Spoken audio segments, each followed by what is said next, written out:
উপহাসের পাতায় নিজের জীবনকে রেখেছি সর্বোচ্চ উচ্চতায়।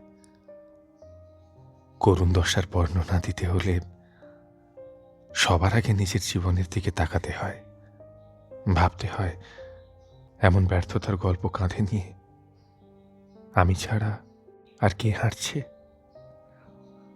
জীবনের মোড় আমাকে নিয়ে দাঁড় করিয়েছে উপহাসের কারাগারে, যে কারাগার ভেদ করে বাইরে এসে দাঁড়ালেই স্পষ্ট দেখা যায় সফলতার শহর। কিন্তু আমি সেখান থেকে বের হতে পারি না। অদৃশ্য এক দেওয়ালের সামনে গিয়ে আটকে যাই। যতদিন যায় একটু একটু করে ক্ষয়ে যাচ্ছি।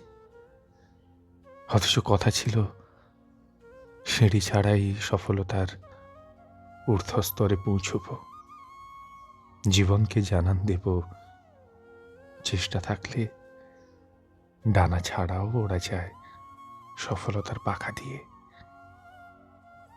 কি জীবন, কি হয়ে গেল! এমন হাহাকার যুক্ত উপহাসে ঘেরা জীবন কখনোই চাইনি।